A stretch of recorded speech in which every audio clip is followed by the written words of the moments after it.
Hola amigos, bienvenidos a este espacio en donde aprenderemos sobre la cronología del concepto gen.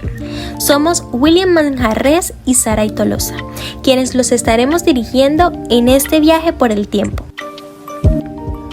El concepto de gen comienza a cobrar importancia en 1865, cuando Gregor Mendel, un monje y naturalista, describe las leyes de la herencia utilizando guisantes en sus experimentos. Los primeros caracteres que analizó fueron los colores de las semillas, cruzando una planta que producía semillas amarillas y otra que producía semillas verdes.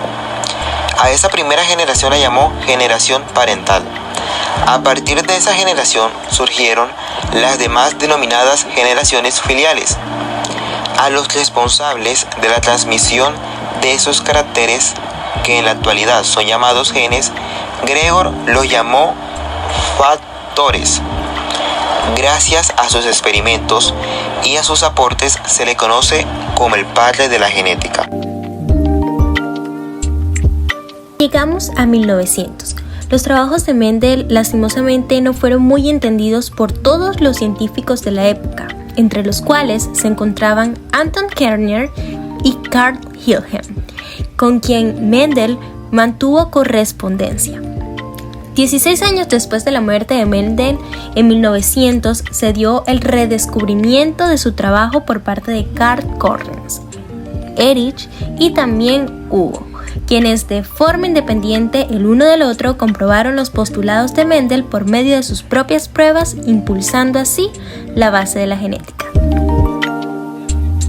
Antes de 1909, para referirse a las unidades biológicas de herencia, se utilizaba la palabra factor, provistas por los experimentos de Mendel.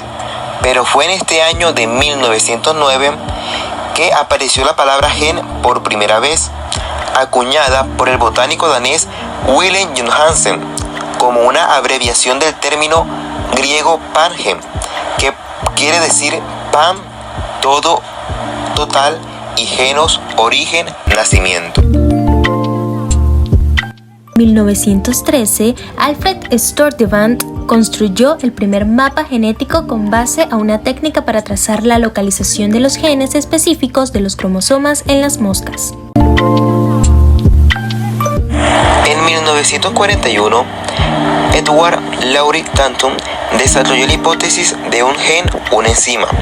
Según esta hipótesis, un gen contiene la información para que los aminoácidos se unan en un determinado orden y formen una enzima.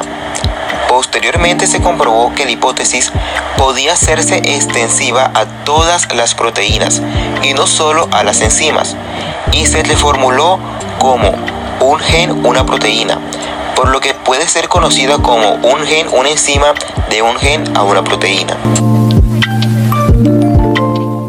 Hershey y Chase determinaron que el ADN es el material genético por medio de un experimento utilizando un fago T2, que es un virus cuya estructura había sido recientemente investigada mediante un microscopio electrónico.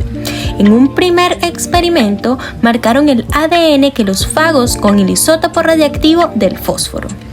El ADN contiene fósforo a diferencia de los 20 aminoácidos que forman las proteínas, dejando que los fagos del cultivo infectaran a las bacterias Escherichia coli y posteriormente retiraron las cubiertas proteicas de las células infectadas, hallando también el indicador radiactivo que era visible solo para las células bacterianas y no en las cubiertas proteicas. En un segundo experimento marcaron los fagos del isótopo radiactivo azufre.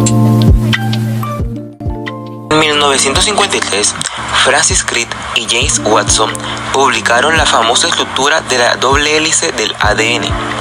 Para ese entonces ya se conocían los componentes de este: fosfato, azúcares y 4 bases nitrogenadas, según las reglas de su apareamiento: la adenina con la tiamina y la guanina con la citosina.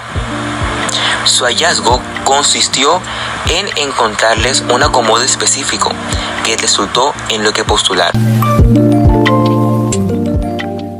nos encontramos en el año 1958, en donde Francis Crick propuso el dogma central de la biología molecular, en donde hay una transferencia de instrucciones genéticas del ADN al ARN mensajero durante la transcripción, y luego el ARN mensajero utiliza esas instrucciones para crear una proteína. Años después, en 1965, el código genético fue descifrado por Marshall Nirenberg, Har-Gobind Khorana y un equipo de científicos. El código genético se basa en una secuencia que consiste en 3 bases de nucleótidos, los cuales determinan cada uno de los 20 aminoácidos. Para el año de 1977, Philip Sharp y Richard Robert descubrieron que los genes tienen partes que no codifican a ningún aminoácido, llamándolos intrones, y también el mecanismo de empalme, proceso mediante el cual los intrones son cortados del ARN mensajero y los axones se unen para dar lugar a un ARN maduro. Nuestra última fecha de relevancia acerca del gen es en 2003, cuando el Consorcio Internacional para la Secuencia del Genoma Humano publicó una versión terminada de la secuencia de los genes de los seres humanos. Esta versión es muy importante debido a que está disponible para el público para proporcionar información para hacer investigaciones que tengan como base el genoma humano.